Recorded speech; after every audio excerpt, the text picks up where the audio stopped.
Está en línea Carlos Campolongo. Carlos, ¿cómo le va? ¿Cómo está? Buen día. Hola, muy buenos días a ustedes y a toda la audiencia. Vos sabés, Carlos, muchas gracias por el llamado. Por favor, Carlos, vos sabés que en realidad yo tengo que reconocer públicamente, primero tu generosidad con nosotros, pero también nuestra injusticia, porque te llamamos exclusivamente para hablar sobre la situación política del Partido Justicialista, pero vos sabés que hay otro tema que ha surgido y está vinculado con este chico que ha hecho una suerte de hostigamiento, pero eso quiero hacia la primera dama.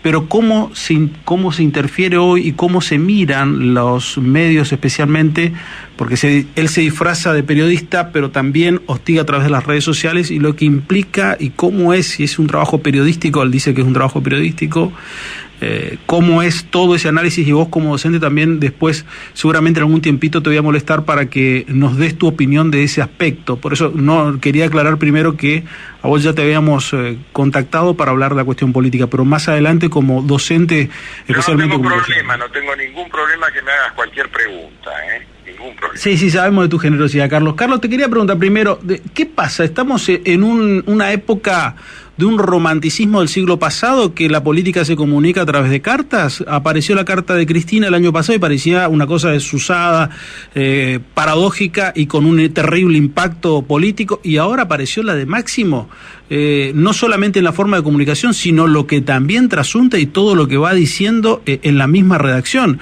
¿Qué te deja a vos en claro esto? No, yo creo que la época que vos señalás, que a mí me interesa mucho, yo conocí a uno de al último, te diría, político argentino que tenía, digamos, esa propensión a las cartas en la política, que era Antonio Cafiero, pero estamos hablando de situaciones distintas porque las cartas que vos señalabas no tienen la hondura conceptual que existía en esa correspondencia que muchas veces se daba en la política. Hoy es un recurso que lo podés interpretar desde varios lugares. Primero, se trata de cuestiones de posicionamiento, pero no de elaboración de pensamiento político, insisto, profundo. Son arranques tácticos, obviamente aprovechando lo que después es la viralización, digamos, de esas cartas y demás, pero bueno, yo prefiero que cuando se trata de pensamiento político, por eso el pensamiento político está medio ausente, son cuestiones, insisto, más de tacticismo que de pensamiento político. A mí me gustaría mucho más los enfoques más de frente a la sociedad, a nuestra sociedad, a la sociedad argentina, y no con esos recursos, porque vos me haces una pregunta concreta y hasta podría justificarse en esas dos oportunidades, pero acordemos que tanto la expresidenta de la Nación como su vástago utilizan, y sobre todo la presidenta de la Nación, utilizaba las redes sociales para de alguna manera eludir lo que podría ser una entrevista en términos técnicos, vale decir, una pregunta, una respuesta, argumentación, contraargumentación. Entonces se busca el impacto, que obviamente las redes sociales existen y también cumplen una función, pero bueno, me parece que son modas, ¿no? Eso no me parece que sea trascendente, ¿no? Trascendente en el sentido que estoy hablando yo, digo, de la existencia de pensamiento político, y no lo que vemos en estas cartas, que en realidad son obviamente recursos pensados para lograr un efecto. Está bien, lo logran, están en su derecho, no voy a rebatir eso, pero bueno, no es el tipo de política que yo esperaría para nuestro país. Claro, pero Carlos, ¿esto qué quiere decir? Acá, evidentemente, las cartas terminan siendo una manifestación del no acuerdo, una falta de entendimiento total y absoluto. Más que nada yo te diría que es generar una incertidumbre para que se hable en torno a eso. Y yo voy al fondo de la cuestión, con tu pregunta. Aquí se está jugando la escenificación del acuerdo o no acuerdo con el fondo, en donde los Kirchner quieren quedar como los buenos de la película, como, a ver, tomar como ejemplo cualquier western, ¿no? Película de cowboys. Sí. Y entonces vos tenés el bando de los buenos y de los malos. Y ellos aspiran a ser los buenos de la película, los que nos están cuidando.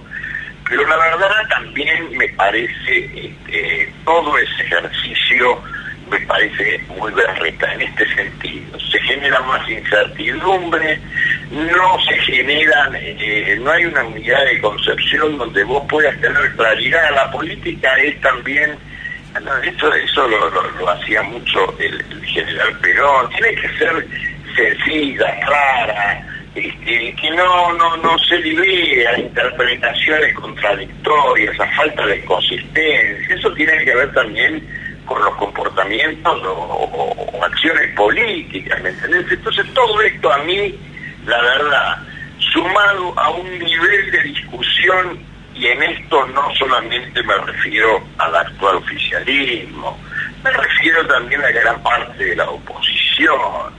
Es un nivel de debate político bastante banal, te diría. Porque, insisto, no tenemos, lo complemento con otra idea o percepción que tengo yo. Me parece que gran parte de los llamados líderes, referentes, o como dirigentes, como vos quieras llamarlo, no tienen conciencia de la gravedad de la crisis que seguimos atravesando, donde el país está cada vez más desvertebrado, cada vez más devastado, con el 50% de población en la pobreza y con la ausencia absoluta de una iniciativa o un proyecto que revierta esto que jamás vivimos en nuestra historia con estas cantidades de personas que están en la marginación o en la pobreza. Y no se vislumbra proyecto político, no se vislumbra, no sé si a través de cartas, no cartas, pero deberían hacer un esfuerzo para salir de los lugares, digo, me refiero a la dirigencia en general, sí, con excepciones, deberían hacer un esfuerzo de salir de los lugares comunes, de la chicana, del juego corto, para mostrar cierta ejemplaridad justamente en relación con lo que hay que hacer con la crisis global que tenemos, que no es solamente una crisis política, es una crisis económica, es una crisis social, es una crisis de gran envergadura. Y entonces me parece que seguir jugando a ese pase cortito, digámoslo en términos futbolísticos, me parece totalmente equivocado, o la revelación real que no hay ideas para sacar a la Argentina del lugar en donde está. Si yo analizo fríamente lo que vos me estás diciendo, es como que el kirchnerismo está apostando a que fracase el gobierno y decir yo tenía razón cuando acordaron con el Fondo Monetario. Y bueno, por eso te dije que es un juego escénico de quién es bueno y quién es malo. Es falta de generosidad o grandeza para pensar la nación. Es lo chiquito, y yo con esto no quiero olvidar, por supuesto, lo que ha sido el gobierno anterior, que hizo todo lo posible para traer nuevamente a Alberto Fernández, ungido por Cristina Fernández de Kirchner. Entonces sí, tiene que ver estrictamente con eso. Mira, en el kirchnerismo hay dos cuestiones sobresalientes para mí. Sobresalientes no en un sentido valorativo, positivo, sino que quieren alcanzar de alguna manera la cuestión o la meta. Cristina Fernández de Kirchner, evitar todo lo posible, hemos visto las marchas y contramarchas con la Corte, dañino para el conjunto, eso, a las instituciones en las cuales tienen un bajísimo nivel de credibilidad, la justicia justicia, el parlamento, la política, el poder ejecutivo, las figuras políticas, y por supuesto habría que agregar también otros poderes fácticos que están en las escenas de poder. Digo, es inaudito lo que estamos viviendo, es una situación que así como estamos, parecería que lo único que hay que hacer es esperar 2 años más para hacer un cambio de gobierno. ¿Y eso qué va a ser? ¿Un principio mágico que va a cambiar las cosas? ¿Va a bajar la inflación? ¿Va a bajar el número de pobres? ¿Vamos a tener un nivel productivo de un orden distinto? ¿Vamos a buscar un proyecto de país donde no se reduzca la cuestión a la producción primaria? ¿Vamos a integrar más un país territorialmente vulnerable como es el robo de histícola en el sur, los desmanes y el terror y el miedo que meten grupos que uno no sabe ni el gobierno quiere esclarecer, que tienen que ver con supuestos pueblos originarios que no lo son y que tienen la sede en el Reino Unido? En fin, que podría hablar de todo lo que no se hace, ¿viste? Entonces, tenemos falta de dominio territorial, falta de autoridad en el ejercicio de las instituciones.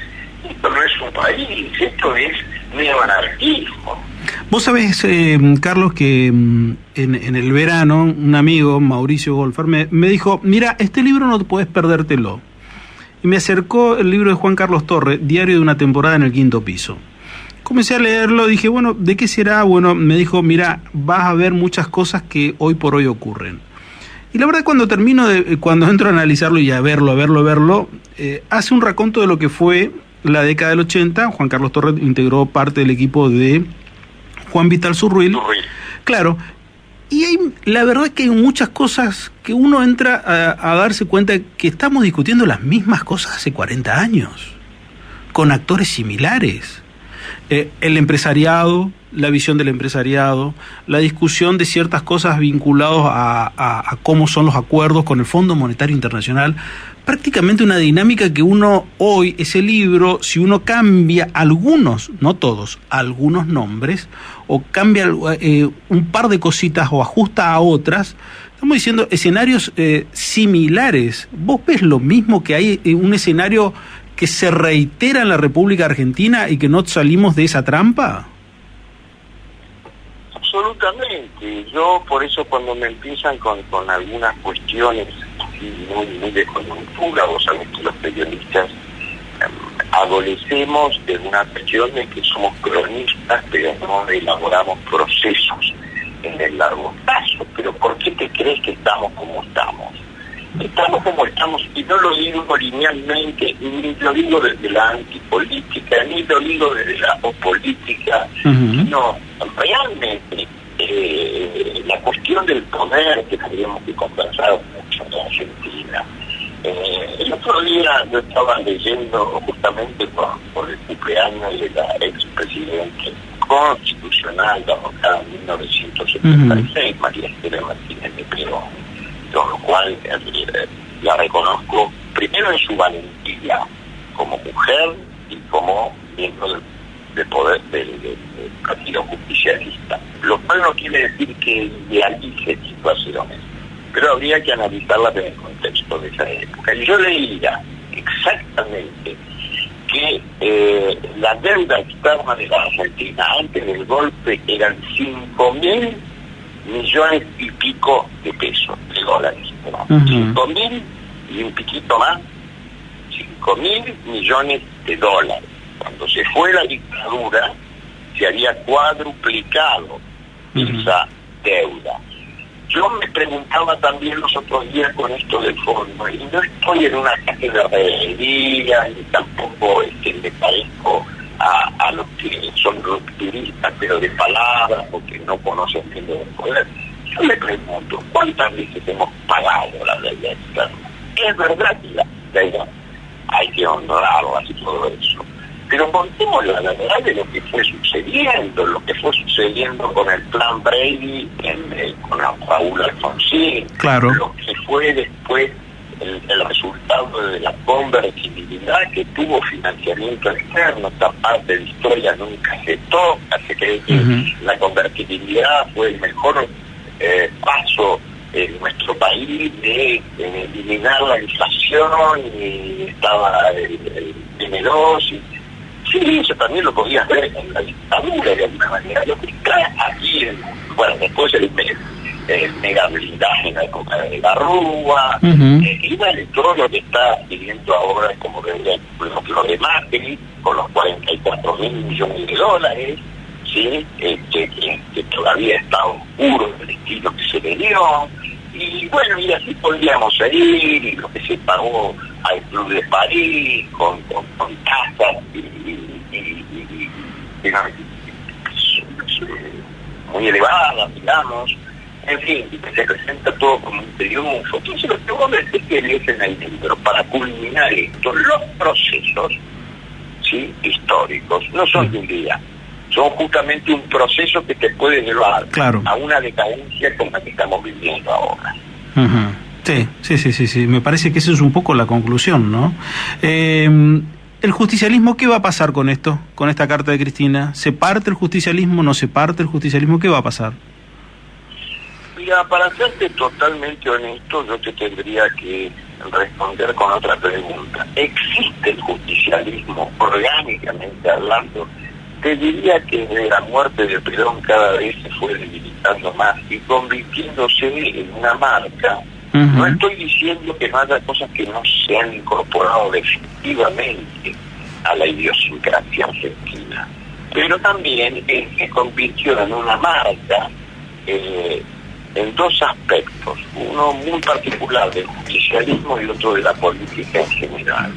Y en el caso del justicialismo, esa marca todavía arrastra esa potestad, digamos, de poder convocar al voto, porque también parte del justicialismo durante grandes crisis, como fue la crisis del 2001, bueno, pudo remar en una corriente contraria muy fuerte y más o menos reordenar el país y alejar el fantasma de la guerra civil.